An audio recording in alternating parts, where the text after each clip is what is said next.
has been accused of rape and a lot of other crimes by his ex-girlfriend Cassie in a huge lawsuit that details the disturbing claims. In a recent controversy, Diddy found himself facing serious accusations, including allegations of R and SA. What made the situation more startling was that the accuser turned out to be none other than his ex-girlfriend Cassie. According to reports, Cassie filed a lawsuit against him, but Diddy skillfully executed a legal maneuver, successfully evading the case. The incident unfolded as a complex legal dance, leaving many intrigued by the outcome. Diddy is named in the federal suit, was filed on Thursday in New York. Claims of claims that he broke into her home in 20... Following Cassie's allegations of R&A against Diddy, speculations began circulating within the realm of fans and industry chatter. Rumors suggest that several women are poised to step forward, ready to testify against Diddy if Cassie pursues legal action. This scenario bore resemblance to high-profile cases involving figures like R. Kelly, Bill Cosby, and Harvey Weinstein, where a cascade of testimonies played a pivotal role in the legal proceedings. Now the questions that arise are, did Diddy's adept legal maneuver in settling with Cassie serve as a strategic dodge, sparing him from a potential high-profile case akin to those involving R. Kelly, Harvey Weinstein, and others? Amid the serious allegations in the substantial lawsuit, it contends that Combs utilized his influential network to ensnare Cassie in a violent and controlling relationship. For sex on her. Through their time together, Cassie claims that Diddy would regularly push drugs and alcohol, make her carry firearms around in her purse while out in public. Having dated Combs for over a decade, Cassie alleges multiple instances of A, including vicious beatings and R throughout their relationship. The New York Times initially reported on these disturbing allegations, revealing a harrowing narrative of control over every aspect of Cassie's life. The lawsuit paints a grim picture of a cycle of A, violence, and ST that persisted until the relationship finally concluded in 2018. She said in a statement to the Times that after years in silence and darkness, she was finally ready to tell my story and to speak up on behalf of myself and for the benefit of other women who face violence and A in their relationships. However, a spokesperson for Combs, known by various names such as Puff Daddy, P. Diddy, Diddy, and Love, vehemently refuted the accusations, deeming them offensive and outrageous. The representative asserted that these claims surfaced following Ventura's purported demand for $30 million from the mogul. And Cassie, whose real name is Cassandra Ventura,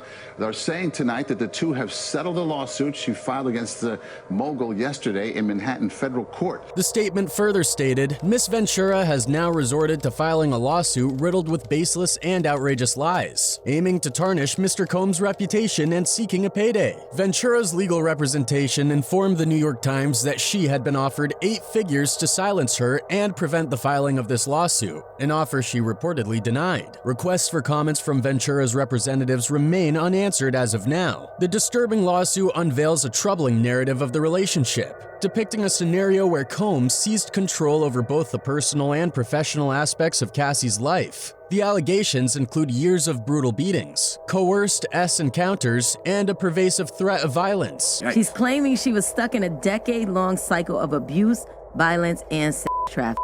Baby! Combs, a 3-time Grammy winner, stands at the helm of a vast business empire that spans various industries from A to music. Since founding Bad Boy Records in 1993, he has played a pivotal role in the hip-hop scene, collaborating closely with iconic musicians such as the Notorious B.I.G., Mary J. Blige, and Lil' Kim. According to the lawsuit, Combs aggressively pursued Ventura, who at the age of 19 signed with Bad Boy and swiftly rose to fame. The legal document asserts that Combs forcibly kissed her at a gathering for her 21st birthday, immediately leveraging his power and influence. I wonder what Cassie has told Adam about all of what Diddy and what she's seen and done, and well, now she's telling it all. Citing Combs' position as the founder of Bad Boy Records, the lawsuit claims that Ventura felt compelled to accede to his advances and offers of D to avoid jeopardizing her career. It describes how he enticed her into an ostentatious, fast-paced, and defueled lifestyle. Once their relationship began, Combs reportedly treated Ventura to extravagant vacations, financed apartments for her in both New York and Los Angeles, and adorned her with designer clothing while also supplying her with D. The lawsuit contends that this this lifestyle was carefully crafted to maintain her complacency and compliance. However, as the relationship progressed, Combs allegedly became controlling and with instances of physical violence such as punching, kicking, and stomping. The lawsuit further claims that he coerced her into holding his guns in her purse on multiple occasions. The legal document portrays Combs, now 54, as prone to uncontrollable rage, alleging that he compelled Ventura to participate in S-acts with male S workers, capturing these encounters through photography and filming. The suit suggests that she was administered D before and during these incidents, enabling her to disassociate during these horrific encounters. Additionally, the lawsuit contends that Ventura was a victim of ST as she was allegedly compelled to engage in forced S-acts in multiple cities. In 2015, the lawsuit claims that Combs subjected Ventura to such severe beating that when his security guard and assistant witnessed her with 2 black eyes, a burst and bruised lip, and a huge welt on her forehead, they were moved to tears. Allegedly, she was consistently compelled to seclude herself in hotels until her bruises healed, according to Ventura's allegations. Says that not long after she met him in 2005,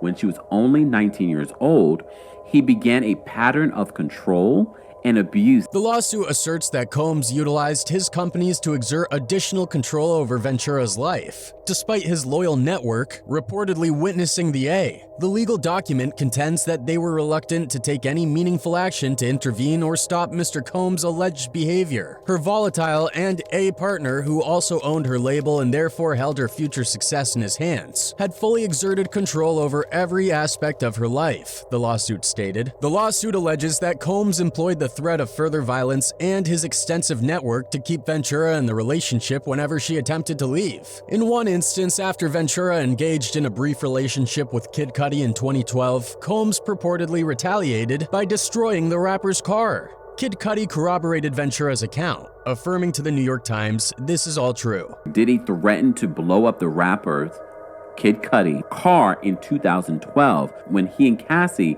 were briefly linked. In 2016, James Cruz, the president of Bad Boy Management, allegedly informed Ventura that her single would not be released unless she complied with answering phone calls, as detailed in the lawsuit. By 2018, Ventura was determined to end the relationship. Following a dinner where she anticipated discussing the matter, Combs allegedly forced himself into her home and AR'd her, according to the lawsuit. Subsequently, she left the home, which she had financed, returned the car he had purchased for her, and severed all ties with him. The lawsuit highlights the extensive harms and trauma endured by Ventura, necessitating intensive medical and psychological care. In pursuit of justice, the legal document states, Miss Ventura therefore seeks justice for the decade of her life that Mr. Combs took away from her with threats of violence, excessive use of D, physical and psychological A, and S slavery.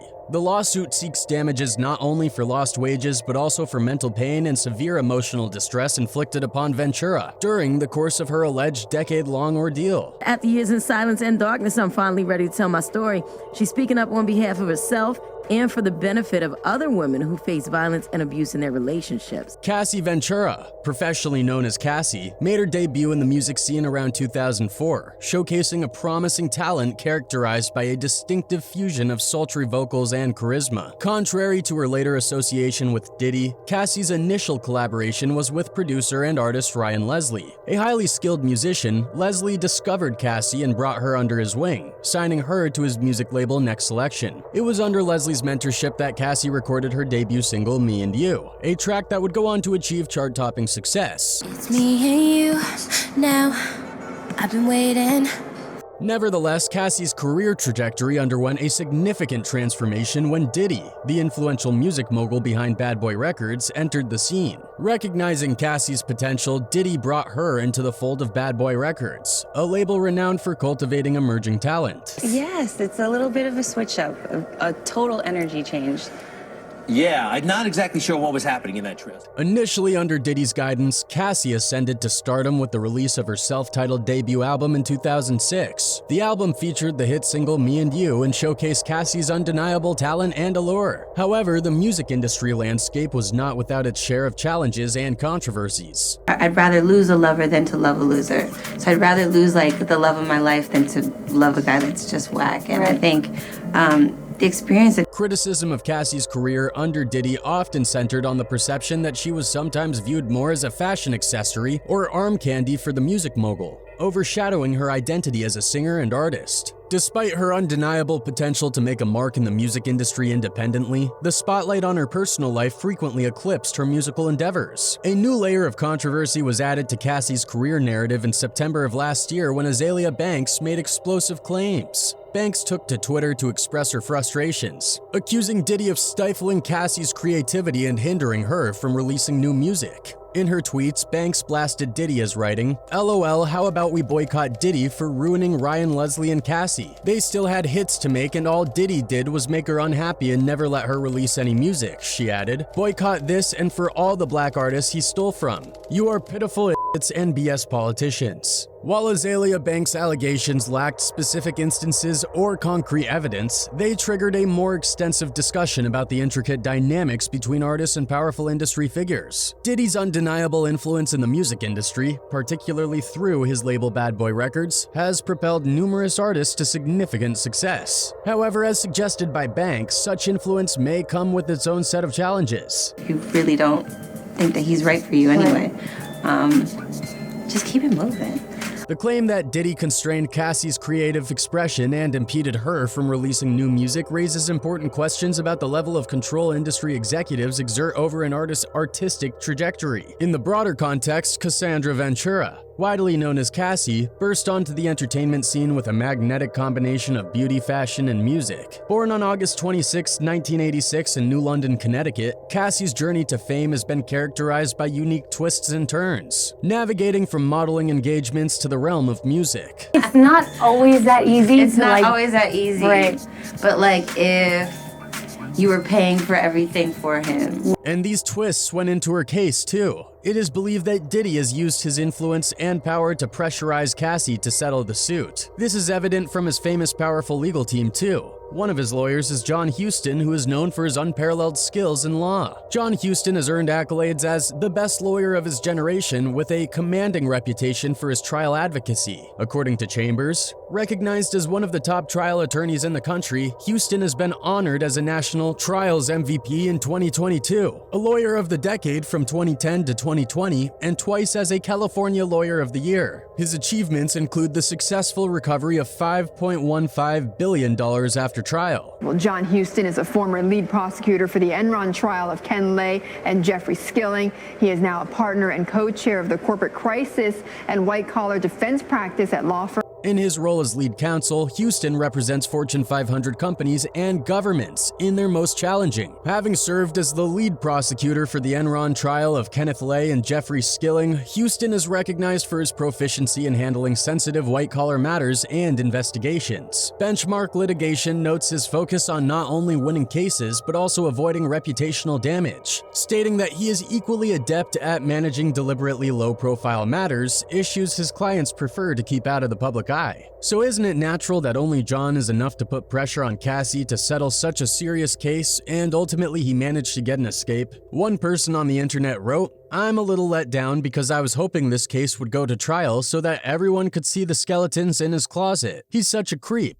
I hope more victims come forward." Aubrey O'Day. "Cassie, watch your back, sis." Another one added, "He's going to regret it because now a whole slew of women are now going to come forward with the same or similar accusations. He should have taken a note from Michael Jackson settling his first lawsuit because more and more parents came after him until he was completely broke, destitute, and he and his children were living as vagabonds until AEG came along and gave him a $2 million advance towards the O2 concert series." One more person added, "Like you say, fastest lawsuit settlement in history. Why would anyone who had accusations thrown at them just settle an out-of-court settlement to shut them up? I think there must be some truth in what she's saying against him. Nobody would give millions of dollars away to someone who accuses them of wrongdoing." Well, fans also speculate that Diddy's case is also related to Bill Cosby's, Harvey Weinstein's, and R. Kelly's cases. Cosby had been sentenced to 3 to 10 years in state prison for allegedly D&SA former Temple University employee Andrea Constand in 2004. Despite all the allegations against him, Cosby has always maintained that he never engaged in non-consensual S. I have to ask about your name coming up in the news recently regarding this comedian.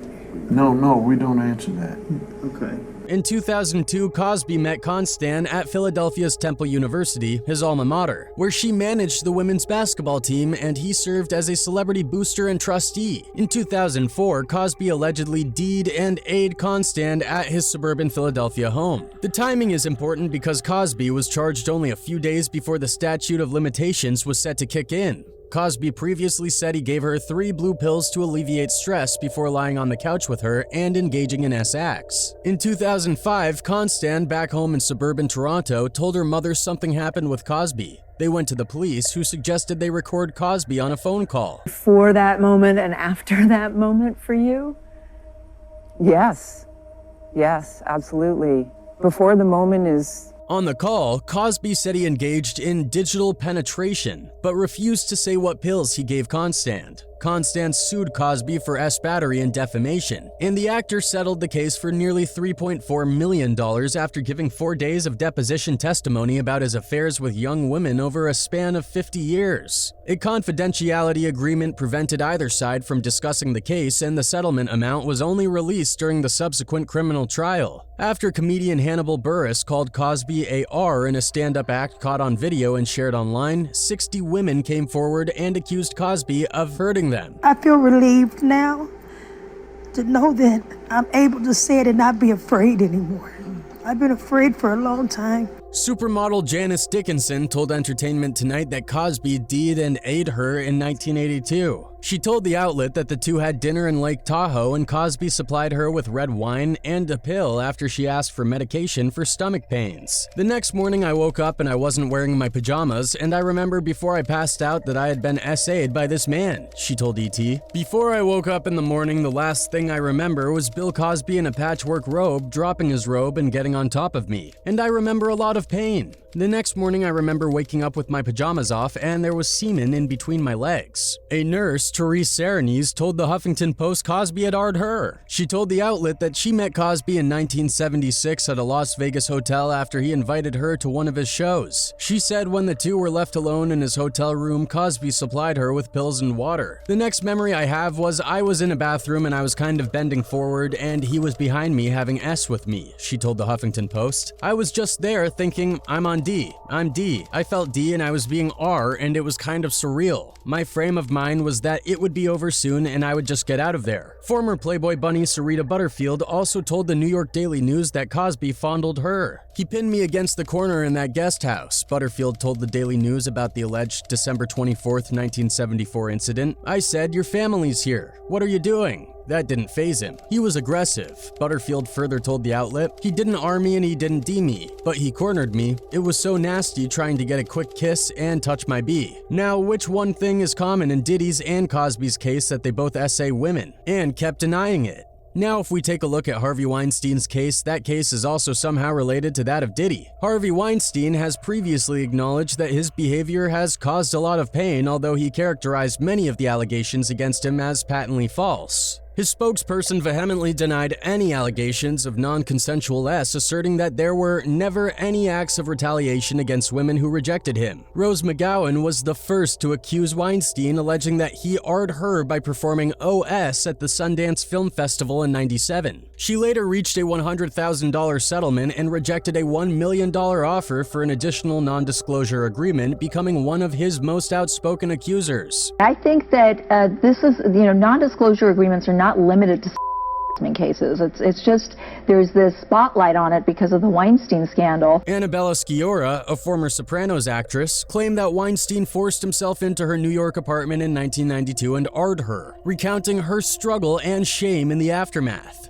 Ashley Judd accused Weinstein of inappropriate advances during a supposed business meeting, leading to retaliation that allegedly damaged her career. You went up because? I had a business appointment, which is, that's his pattern of predation. That was how he rolled. Mira Sorvino, known for her role in Mighty Aphrodite, accused Weinstein of H in a hotel room in 1995, describing uncomfortable physical advances. Salma Hayek detailed her rejection of Weinstein's repeated S advances during the production of Frida in '02, including alleged threats. Asia Argento reluctantly agreed to give Weinstein a massage in a hotel room on the French Riviera. but she claims he then R'd her, leaving her terrified. The Italian actress and director described the ordeal as a nightmare. Despite Weinstein's acknowledgement of causing pain, his spokesperson maintains denial of any non-consensual activities. Well, now here, people believe that Diddy's case is much more complicated than Harvey's because he was not only engaged with the women, but allegedly with the men also. Diddy likes to portray himself in the public as a dedicated father and family man, but his private activities show an entirely different picture of the music producer. Many incidents have been revealed where Diddy would purposefully go after young straight male rappers. He would supposedly force them into performing S-acts on him. Daddy. I like when you like this, Daddy. Daddy, I like when you're scrambling and scraping. The rapper Jaguar recalls one such incident, where someone walked in on Diddy making the new singer Christopher Williams go down on him. Then the door wasn't locked, so she didn't think twice about just walking in, and when she walked in, she saw Christopher Williams performing out on Puff. It's one thing to perform S-acts with doors unlocked, but Diddy was even more unashamed. She said to me, it was disturbing because, they didn't stop. But according to Jaguar, he didn't bother stopping either. Well, evidence shows that Diddy is a strange man and strange things turn him on. One of Diddy's favorite things to do is go for rides in his car with men. He did the same thing to rapper Method Man in LA. Method Man was sitting in a club in LA when Diddy approached him. Diddy must have been attracted to him because he then proceeded to hit on him in a rather weird way. Instead of talking some more and then inviting Method Man to his place like a normal person, he decided to send someone else to trick him into sitting in the car. Maybe this is like a game for Diddy and he enjoys putting these straight men in uncomfortable positions. Method Man was not the only one Diddy had coerced into an uncomfortable position. Another rapper, Exhibit, has come forward with his own horror story. Diddy invited him home for a good time and then took him clubbing. Diddy has never openly admitted to his attraction to men, but he's also unafraid of being caught acting his fantasies out. In fact, in private parties and events, he's very open with his sexuality. He has been involved with a lot of seemingly straight men along the years. In one of Will Smith's infamous parties, the famous gangster Keefe D had quite a bit of a shock. He never imagined Diddy with a wife and kids, and Tupac with his endless string of girlfriends would be interested in each other. But this is what he says. Puff and Tupac was like a couple, seemed like to me. It was just a lot of weird going on. Even Diddy's former bodyguard admitted that the two men were, quote, unusually close to each other. Pac and Puff was like this. He also has hit on a lot of the straight artists in the hip-hop world, such as 50 Cent. 50 Cent is not one to shy away from talking about the truth, so when Diddy hit on him, you better believe 50 Cent was going to recall the whole story to the media. Oh, okay. You're telling me we got to kick it and he's like, yo, why don't we go shopping or some shit? I mean, I pay for it. And I was like, fuck this shit. Diddy has a reputation of taking his love interest shopping. Looks like shopping is his direct hint of letting the other person know that he finds them attractive and wants to sleep with them. So when Diddy offered to take 50 Cent shopping, 50 was rightfully taken aback. Luckily, 50 Cent was already at the point in his career where he didn't feel threatened turning down these aggressive advances by the hip-hop mogul. Diddy's former bodyguard also recalled some interesting stories where Diddy went shopping in an exotic bookstore with him. Gene Deal, his bodyguard, naively expected him to buy normal magazines, but Diddy wasn't there for just magazines. He ended up buying B-plugs.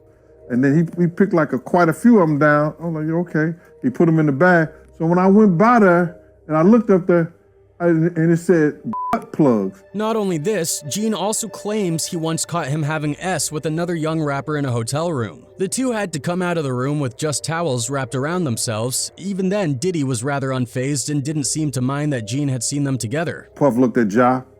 He said, yo, Ja said, you ain't want to go in that room because there's a lot of freaking going on.